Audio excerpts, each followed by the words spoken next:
सरसंघचालक मोहन भागवत आणि देशातले संत महंत आमने सामने आलेत। कारण आहे मोहन भागवतांनी केलेली काही विधानं।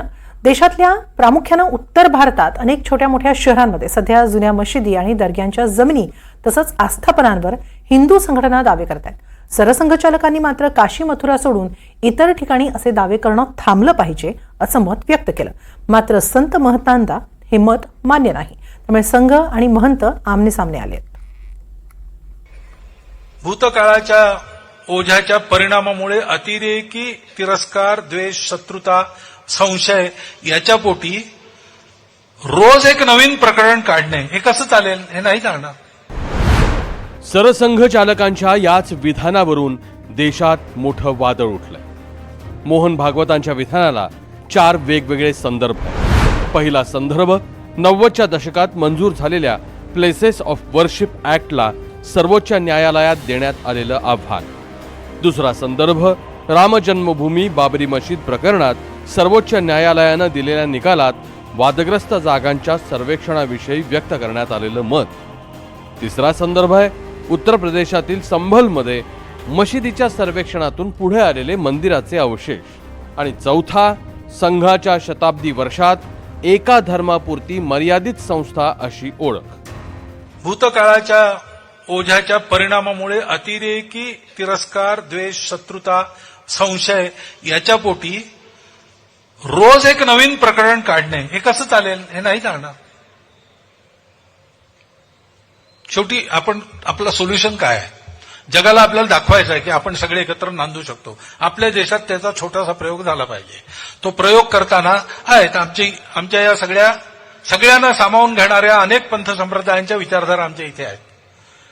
आता काही बाहेरूनही आल्या आहेत ज्यांच्यामध्ये चुकीनी का होईना पण कट्टरपणाची परंपरा आहे। त्यांचं राज्य इथे राहिल्यामुळे त्यांना असं वाटतं की आमचं पुन्हा राज्य आलं पाहिजे, पण आपला देश आता संविधानानुसार चालतो। तिथं कोणाचं राज्य नसतं, जनता आपली प्रतिनिधी निवडून देते। जे निवडून येतील ते राज्य चालवतील, राज्य जनतेचं असतं। पण मोहन भागवतांच्या या भूमिकेला संघ परिवारातल्याच संघटनांचा विरोध आहे। देशातल्या अनेक धार्मिक स्थळांवरून सध्या वादळ उठलंय। त्यात काशी ज्ञानवापी मशिदीत सापडलेले मंदिराचे अवशेष, अजमेर शरीफ दर्गा, मथुरा मंदिर परिसरातली मशीद आणि संभलमध्ये 40 वर्षांनंतर उघडलेल्या मशिदीच्या परिसरातील हनुमानाचे मंदिर, या सगळ्या स्थळांमध्ये हिंदू संघटनांनी कायदेशीर मार्गाने मालकी हक्क मिळवण्यासाठी कोर्टात धाव घेतली आहे। त्याचा प्रमुख आधार राम जन्मभूमी खटल्यात सर्वोच्च न्यायालयानं दिलेला निकाल हा, आणि त्यामुळे कायदेशीर मार्गाने हक्क मिळालाच पाहिजे असं संत महंतांचं म्हणणं आहे। भागवतांच्या भूमिकेला यामुळे छेद मिळाला। मैं मोहन भागवत के वक्तव्य से बिल्कुल सहमत नहीं हूँ, बिल्कुल सहमत नहीं हूँ। और तुमसे भी कह रहा हूँ मोहन भागवत हमारे अनुशासक नहीं है, हम उनके अनुशासक हैं। दुसरीकडे भागवतांनी राम जन्मभूमी विषयीची भूमिका ही संविधानाला अनुसरून असल्याचं संघाच्या अभ्यासकांनी सांगितलं। काही संस्कृती आल्या की ज्यांची परंपरा ही कट्टरवादाची होती, त्यांना असं वाटत होतं की आमचं या देशावर राज्य होतं आणि आता सुद्धा ते असलं पाहिजे।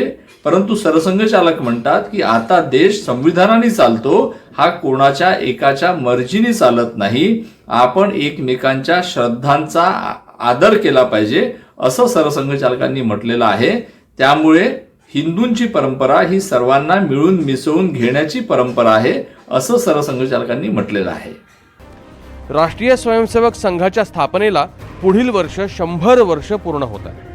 गेल्या 100 वर्षातला बहुतांश काळ, विशेषतः स्वातंत्र्यानंतरच्या काळात संघानं प्रखर हिंदुत्वाची भूमिका घेतली। त्यामुळे तशीच संघाची प्रतिमा तयार झाली। पण काळानुरूप प्रतिमेत बदल करण्यासाठी संघाचं नेतृत्व काम करत आलंय। सरसंघचालक भागवत त्याच दृष्टिकोनातून अशी विधानं करत असावेत असंही राजकीय विश्लेषकांना वाटतं। त्यामुळे भागवतांनी घेतलेली भूमिका त्यांच्या परिवाराला पटवण्याची जबाबदारी ही त्यांचीच असणार आहे। Bureau report, NDTV Marathi.